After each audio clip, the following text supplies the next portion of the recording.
Everything on earth has its own time and its own season. Ang lahat may tamang panahon. Timing is very important. Do not do something when the time and the place is not right. Do not X when Y. Or do not do blank when the time is blank. Father, we thank you that you are God of perfect timing. At ang dalangin namin, Lord, we learn your timing. We become sensitive to your Spirit so that we will do the right thing at the right time, in the right way, in the right place.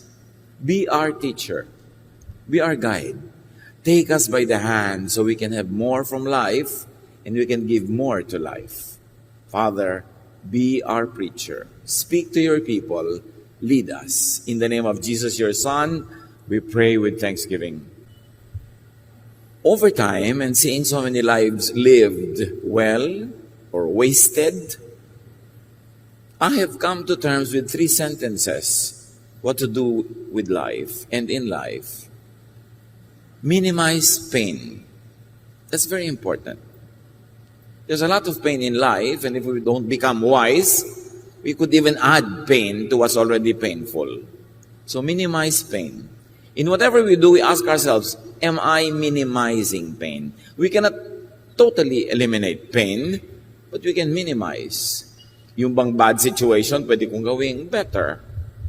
Yung bang 10 sugat, pwede kong gawing 3 na lang. Yung 10 lugi, paliitin ko maging 3 kalugihan na lang. Minimize pain. Then maximize pleasure.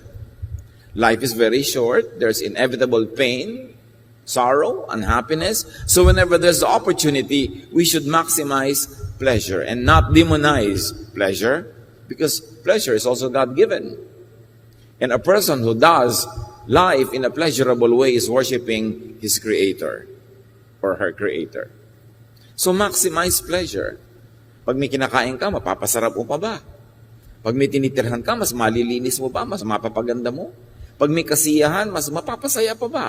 So you get the most out of life and you give most to other people's lives. And then when you minimize pain and maximize pleasure, do the most good. Yun ang pinakapang-balanse dyan.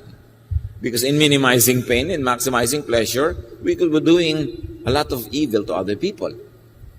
So dapat do the most good. Napakaigsi ng oportunidad ng buhay para sayangin sa hindi paggawa ng mabuti. So how do you apply this and how do you actually use time correctly so that you could minimize pain, maximize pleasure, and do the most good? Do not answer when angry. Pag nagalit, pag may narinig na nakakagalit, huwag magsalita muna. May tamang panahon to register your protest. May tamang panahon to correct something wrong. Pero hindi habang galit na galit ka. Proverbs 17:27, the one who has knowledge uses words with restraint. Ang taong marunong ay may pagpipigil ng bibig. May pagpipigil ng salita. Kaya kasabihan ng araw, if you are angry, count 1 to 3. Kasi pag may sinabi ang asawa mo, ang anak mo, nanay mo, kapatid mo, whoever nakakagalit, meron kang tendency sumabog agad ng galit din. So sabi, count 1 to 3. 1, 2, 3. Because anger is chemistry. Pag may narinig yung tenga mo, tinatransmit sa brain mo na nakakagalit, naiiba ang blood chemistry mo. Self-defense or offense becomes your priority to preserve life or to prevail over an enemy or an opponent. Nagkakaroon ka ng galit. Kasi pag galit ang tao, pataas ang adrenaline, may energy, pwedeng makapatay para magwagi sa digmaan. Pero gusto mo ba talagang patayin ang asawa mo, ang anak mo, kapatid mo? Kahit man lang patayin sa salita? You don't like that. Kaya hindi nagsasalita agad pag nagpantingan-tenga. Yung biglang silakbo ng damdamin, nagalit ka, close your mouth. At sabi nga, count 3. Kung sobrang galit na galit ka, ano daw? Count 10. Kasi pag may sinabi sa'yo nakakagalit, pag nagbilang ka muna ng 1, 2 hanggang 10, na iba na uli ang chemistry ng iyong dugo, natanggal na yung violent nature, natanggal na yung tendency to attack, to be defensive or offensive. So hindi ka na rin makakapagsalita ng mga bagay na maaring pagsisihan mo lang 3 minutes later. Because when you speak when you're angry, you would only retaliate or punish or worsen the situation. So, kailangan nag-iingat-ingat ng pagsasalita. Make words your servant, not your master. Habang hindi mo pa sinasabi ang salita, servant mo pa siya. Kasi pwede mo siyang utusan, itong gawin mo, salita, inisin mo siya, salita, bulahin mo siya, salita, galitin mo siya, salita, paginawahin mo ang kanyang loob, salita, saktan mo ang loob niya. Ang salita kasi utusan natin. Pag hindi mo pa, binibitawan. Pero pag binitawan mo na ang salita, ikaw na ang utusan niya. Ikaw na magiging sunod-sunuran. Kaya merong ginawang nakakagalit ang isang tao, pero sobra naman ang reaksyon mo, sinaktan mo ang loob, sinumbatan mo na mula ulo hanggang paa, minura mo na, mamaya ang ending nun, kahit siyang nagsimulang gumawa ng mali, ikaw na ang nagsosorry. Naranasan niyo na ba yan? Yung asawa niyo may gagawing sobrang nakaka-offend talaga, pero dahil ang sagot mo ay napaka-violent, napakasakit, sinugatan mo ang kanyang dibdib, inungkat mo ang lahat ng mga utang na loob niya sa'yo, mamaya, siya na ang galit sa'yo at ikaw na itong nagsosorry. Do you like that? Gusto mo ba nagsosorry? Nakakapagpa-humble talaga, talagang mayuyurakan ka pa kung yung pinagsosorryhan mo, gagamitin yung pagkakataon na yun para baligtarin ang situation? No. So, huwag ka magsasalita ng mga bagay na kailangan mo pang ihingi ng tawad. It is much easier to hold your tongue rather than to seek redress or to seek forgiveness or to be apologetic about it. Proverbs 14:17, a quick-tempered person does foolish things. Pagka nagpapadala sa sidhi ng damdamin, sa silakbo ng damdamin, maraming gagawing pagsisisihan. Nakakasakit tayo ng damdamin, nakakapagpalayo ng loob ng kapwa, o pwede ka ba makagawa ng crime? Pag careless with words, ikaw pa magsusorry, ikaw pa magsisisi, and in the end, maaaring ikaw pa ngayon ang mukha masama. So sabi sa Ephesians 4:26, in your anger, do not sin. Maybe we should operationalize that and say, in your anger, do not speak. So, paano yun? Paano kayo tutuwid ng mali? Mamaya na. Bukas. Next week. Bukas ng umaga. Huwag ngayon. Kasi galit ka eh. Wala kang ma-accomplish na mabuti. So, speak when not blinded by anger or when no longer blinded by anger. Do not make a promise when happy. Tandaan yan, isang mahalagang do not. The happy person, at that moment of happiness, which is probably short-lived, is overly generous, is unwise, unguarded, and could be careless and reckless. So pag sobrang masayang masaya, huwag mangako. Madalas, pinagsisisihan yung pangako.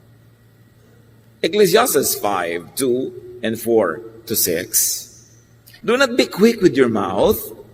Do not be hasty in your heart to utter anything before God. God is in heaven and you are on earth, so let your words be few. Pag sinabing God is in heaven, you are on earth, ibig sabihin, God knows but you don't know. So, kontian mo lang ang salita. Sabi ng isang version, do not be quick with your mouth to utter anything before people. You are on earth, so let your words be few.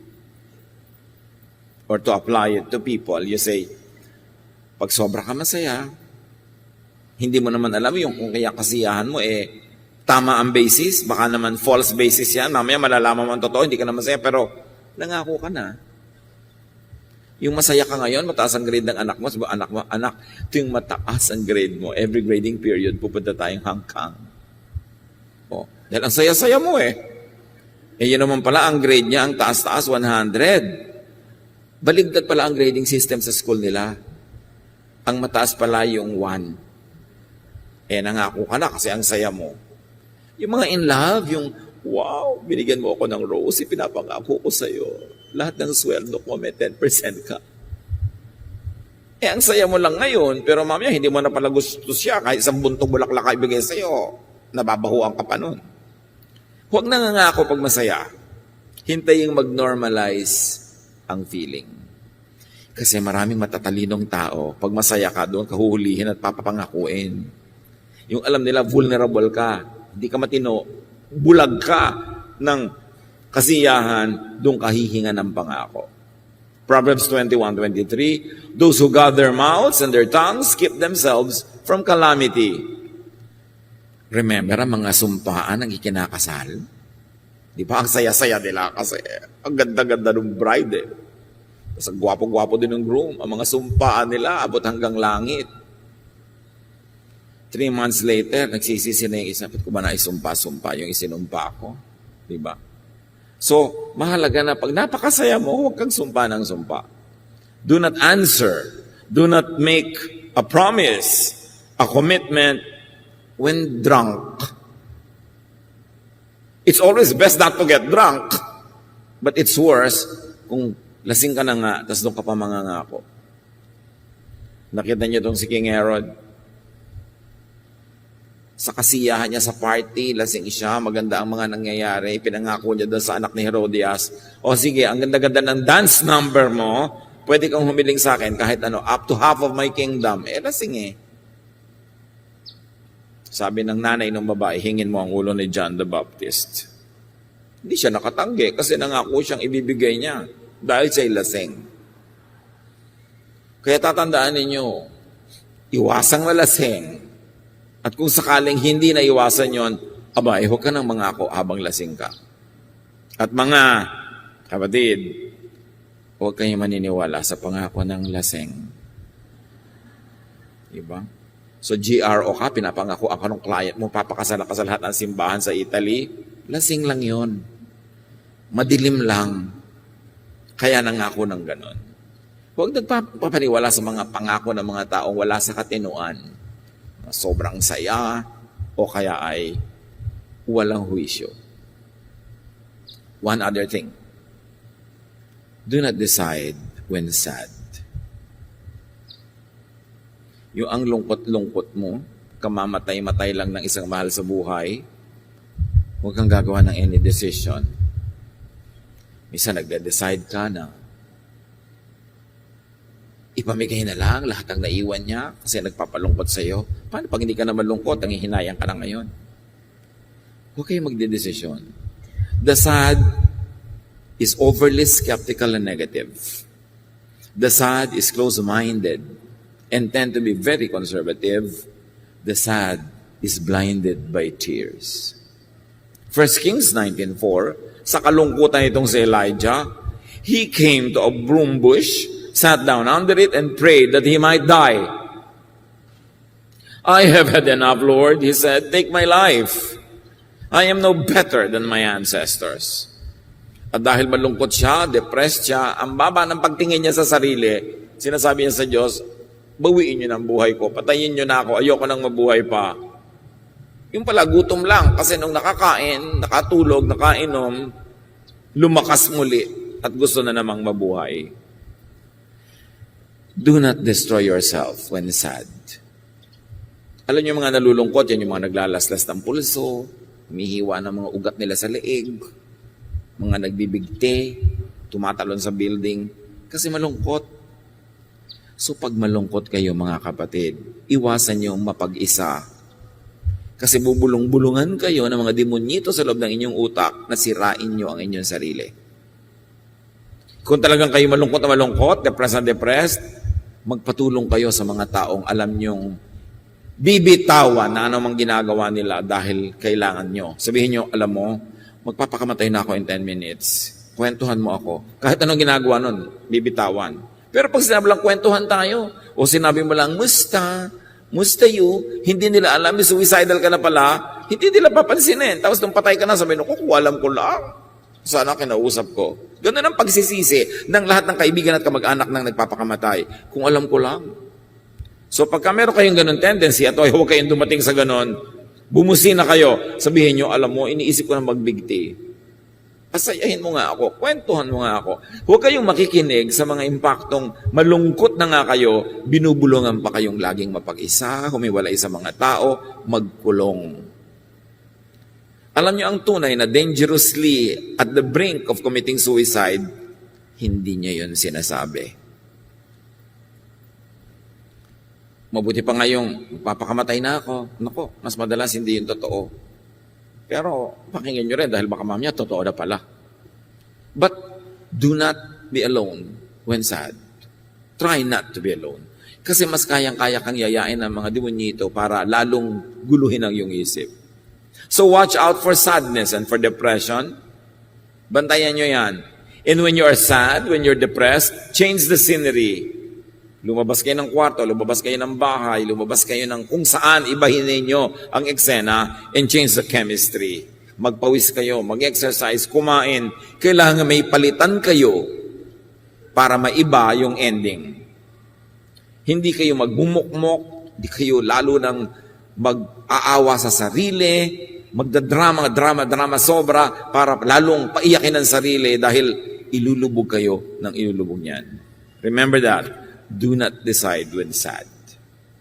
Avoid making decisions when you are depressed.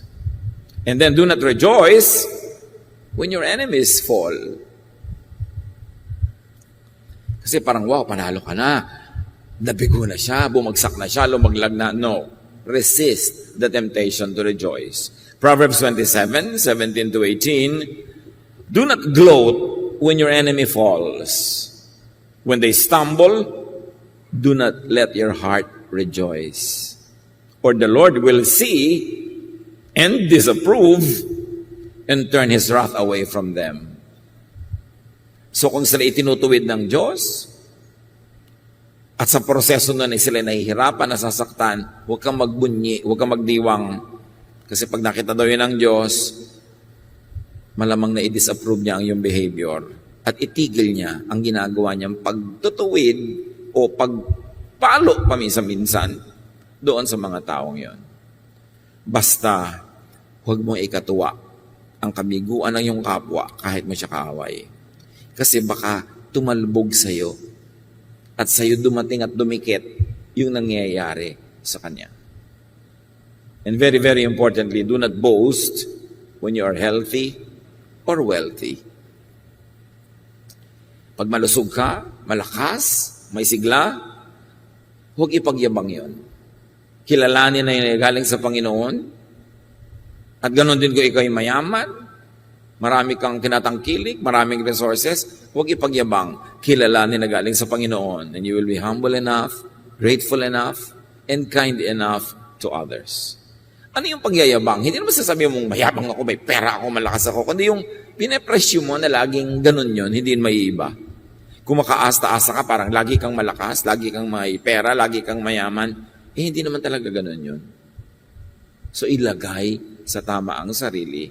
James 4:13 to 15. Now listen, you who say, today or tomorrow we will go to this or that city, spend a year there, carry on business, and make money? Why? You do not even know what will happen tomorrow. What is your life? You are a mist that appears for a little while and then vanishes. Instead, you ought to say, if it is the Lord's will, we will live and do this or do that. Huwag daw i-presume na, sige, sa isang taon yan ang gagawin natin. Sa isang taon yan itong gagawin natin. Kasi yung bukas nga hindi mo alam. Hindi masamang magplano para sa isang taon. Hindi masama na mayroon kang plano para sa 10 years, 15 years from now. Plan as if you're going to have a very long life, but live as if you're going to die today. Because you might. So ang sinasabi dito nitong James, do not presume. In other words, always take into consideration that your strength, your life, your wealth could disappear today. It should keep you humble. It should keep you careful. And it should keep you appreciative of the moment, to be thankful to God, to celebrate life. Isa pang uri ng pagyayabang, ganito Magbakasyon ka naman, next week na. Pagyayabang yun, kasi buhay ka pa ba next week? Alam mo yun. Alam mo, sobra ka ng hirap na hirap sa buhay, kailangan magkaroon ka ng break. Next month na, next year na. Ganoon din yung mga pamilyang magtiis na lang muna tayo, darling, ha? 3 years from now, magbabakasyon tayo sa Bicol. 3 years pa from now. Para pagyayabang yan. Alam ba nating buhay pa tayo 3 years from now? Ang ibig sabihin lang mga kapatid, kung kaya mo na ngayon, isingit mo na, magpahinga ka, magbakasyon ka, mag-enjoy ka, huwag mong ipagyabang na buhay ka pa 10 years from now kasi hindi mo alam yun. Napaka-importante na alam mo that you are a mortal being, that life could be snuffed out of you anytime. Do not presume that you will live long, although prepare to live long. Yung iba sobrang mag-ipon, ipon, para pagdating nila ng 70 years old, doon nila gagastusin. Kaya lang nung 69.5 years old, doon na tighok bigla. Sayang. So dapat ngayong 50, gumastos ka na ng konti, mag-ipon ka ng konti. 55, gumastos ka ng konti, mag-ipon ka uli ng konti. 60, gumastos ka ng konti, mag-ipon ka ng konti. So, parami yung iniipon mo, pero kung hindi ka man mabuhay long enough to enjoy it, during the course of your pag-iipon, may mga napapak ka na rin at na-enjoy ka na, hindi ka nalugi nun sa buhay. Do not presume that you will have a long life, that you withhold all pleasures and all happiness now for that longed-for future which might not come. So do not be presumptuous about time. Do not boast when you are healthy, when you are young, because you don't know if you're gonna live long. Ecclesiastes 3:1, everything on earth has its own time and its own season. And because you don't know when the time of death is, always keep in mind that it could happen mamaya. And because it could happen mamaya, you should do now to minimize pain, maximize pleasure, and do the most good. Hindi ka biglang namatay mamaya, bukas hindi ka rin namatay, hindi ka naman lugi. If you minimize pain, maximize pleasure, and did the most good today, tomorrow, or next week, or next year, kahit gawin po yun araw-araw in the next 50 years, hindi ka naman lugi. So what's wrong with that? But to maximize all the pain now, so that you could maximize all the pleasure next week, yun ang presumptuousness. You don't know. So be sensitive to time. Be sensitive to context. Ano ba yung nangyayari sa paligid? Makiramdam. Proverbs 15:23, giving the right answer at the right time makes everyone happy. But remember, in giving answer, sometimes speech is silver and silence is gold. And sometimes the best speech is silence. Kung wala ka rin lang matinong masasabi, wala kang siguradong tamang masasabi, ang pinakamabuting gawin is to be quiet. A person finds joy in giving an apt reply. And how good is a timely word. Also, how good is timely silence. Yung may nagawa ang asawa mo, anak mo, nanay mo, kapatid mo na sobrang mali, alam niyang maling-mali, tapos silent ka lang, hindi ka nang ko-condemn. Beautiful. Alam niyo, pinaka-nakakainis madinig, nagkamali ka na, sabi pa ng kasama mo, I told you so. Yung salitang yan, I told you so, 3, kamumuhian ka ng kapwa mo. Yung bang alam na niya ididiin mo pa, may sugat na siya, kikiskisan mo pa ng asin, I told you so. Pag sinasabi mo, I told you so, itinataas mo ang iyong sarili at ibinababa mo siya. Matalino ako, ikaw hindi. Alam ko na yun pa, ikaw hindi. Ayan, ganyan ngayon nangyari sa'yo. Minimize if you could not totally avoid saying, I told you so. Especially if the lesson is obvious. Obvious na eh. Doon mo maa-appreciate ang taong may class. Yung marunong manahimik kung kailan nasa kanya lahat ang karapatan na magtalumpati. Yung siya ay nagbibigay, di nasa kanya na lahat ang entablado para magsalita. Tapos ang tahimik niya magbigay, wow! Ang galing na tao. Hindi yung nagbibigay, tapos, ayan, tanggapin mo. Galing sa akin yan. Batugang ka, patay, gutom. Alam mo, kahit bigyan mo yun, naiinis sa'yo. Sayang naman, nagbigay ka na, tapos ang ending, nakainisan ka pa dahil lang natong matabil ang bibig mo. Talagang nagdusa ka na, nagpakasakit, nagbigay, pero may sasabihin ka na nakakasakit ng damdamin, yun ang naiiwan sa puso ng tao, hindi yung appreciation o pasalamat. Ang natatandaan niya, yung matalimong dila. Kahit ano pang bigay mo, inaabutan mo na sarap na pagkain, tapos mo, isaksak mo sa matibay mong sikmura. Hindi bali, wala. Diba? May hinihingi sa iyong kapatid mo, ibinigay mo, isaksak mo sa baga mo. Inis na inis yun, tatanggapin din, pero muhi ang nakatanim sa puso. Gumawa ka na ng mabuti, di magsalita ka na rin ng mabuti para huwag nang makontra yung ginawa mong mabuti. How bad is an untimely word?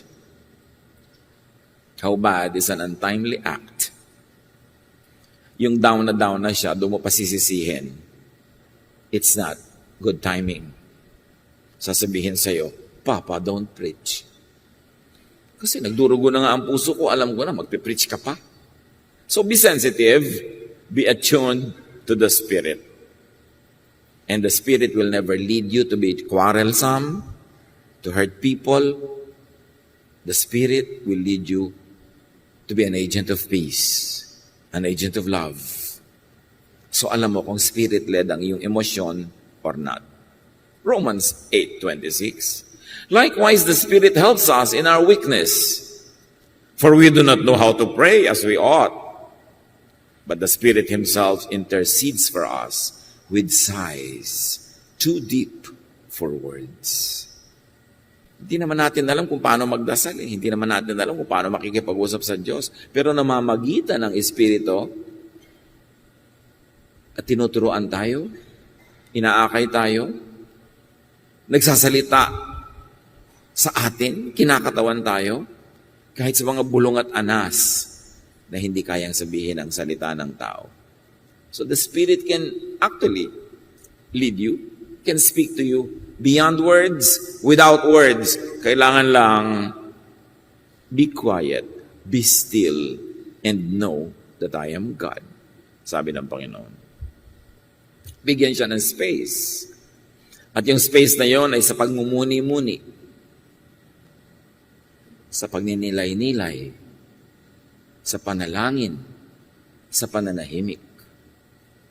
Yan ang isa sa mga pinakamabuting pakinggan. The voice of silence. The sound of silence. At yan din ang pinakamabuting speech most of the time, silence. Sabi nga ng isang maikling tula na nabasa ko noong 1970s, your silence reaches me farther than a speech. Imagine. A husband telling the wife in poetry, your silence reaches me farther than a speech. Mas effective yung silence ng isang babae o kahit ng lalaki na may ginawang mali yung partner mo, imbes magbunga nga ka, gumagawa ka ng sandwich, tapos yung mukha mo nakaganyan-ganyan lang. Para ka Mona Lisa. Hindi malaman kung natatawa ka ba o naiinis. Nakikiramdam tuloy sa yung tao. Yung may ginawang mali yung partner mo, tapos tiklop ka ng tiklop ng mga kumot, tahimik ka lang na ganyan. Sabi, your silence reaches me farther than a speech. Let me atone then if I must. Effective yan. Luke 12:12, the Holy Spirit will teach you in that very hour what you ought to say. In any circumstance, this could be applied. Not only in religious speech. Na pagka meron kang gustong sabihin, tumigil ka muna, tatanong mo, Panginoon, ito po ba ang gusto niyo sabihin? Here is my mouth, use it for your glory. Here is my tongue, you gave it, speak through my tongue. Sabi ng devil, wag na ako na lang. Siyempre, yung devil also like to speak through your mouth. So, sino ang Lord of your mouth? Dahil kung sino ang pagbigyan mo sa oras na yon will determine if you'd be happy or sad. If your life would be peaceful or not. So, be spirit-led in speech. And when confused, when not sure, be silent. Father, teach us. Teach us correct timing. Sa ginagawa namin na tama ang oras, tama ang panahon, tama ang timpla, dahil kayo'y Diyos ng pagiging tama. Teach us to be sensitive, to hear your voice, to listen to you, na ang buhay namin, Lord, we can minimize pain, maximize pleasure, and do the most good. Pagbulay-bulayan sumandali, pag-isip-isipan, in silence, and let the Spirit of God finish this message for you in a very personal way.